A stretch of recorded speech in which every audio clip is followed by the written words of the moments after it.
Hello, good evening. ചാടിച്ചോ എല്ലാവരും. എൻ്റെ കുഞ്ഞെൻ്റെ മടിയിൽ നിന്ന് ഇറങ്ങണില്ല കേട്ടോ. അവന് വയ്യെങ്കിൽ അവൻ അങ്ങനെ തന്നെയാണ് കേട്ടോ, മടിയിൽ നിന്ന് ഇറങ്ങില്ല. ഇപ്പം ഞാൻ കുക്ക് ചെയ്യണമല്ലോ രാത്രിക്ക്, അപ്പം എങ്ങനെയെങ്കിലും ഇവനെ ഇറക്കിയിടാനുള്ള പരിപാടിയിൽ ഞാനിങ്ങനെ ആലോചിച്ച് സോപ്പിട്ടുകൊണ്ടിരിക്കുക കേട്ടോ അവനെ. വിശന്നിട്ട് വയ്യ, 2 ദോശ കഴിച്ചു ഞാൻ.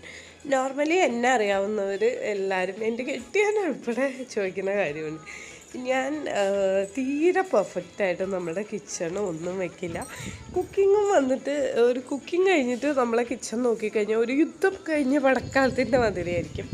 പിന്നെ ഒരുപാട് പെർഫെക്ഷനൊന്നും ഉണ്ടാവില്ല. ഞാനും ഗണേശൻ ഏറ്റവും കൂടുതൽ വഴക്കുണ്ടാവുന്ന കാര്യമാണ് എനിക്ക് കിച്ചണിൽ തീരെ ക്ലീൻനെസ് പോരാന്നുള്ളത്. അപ്പം ബന്ധുക്കാർ വരുമ്പോഴും ഏറ്റവും കൂടുതൽ എനിക്കുള്ള കുറവെന്ന് പറഞ്ഞാൽ സ്നേഹമില്ലാന്നോ നോക്കുന്നില്ലാന്നോ ട്രീറ്റ് ചെയ്യുന്നില്ലാന്നൊന്നുമല്ല, വീട് നന്നായിട്ട് മെയിൻറ്റെയിൻ ചെയ്യുന്നില്ല എന്നാട്ടോ എല്ലാവരും പറയാം.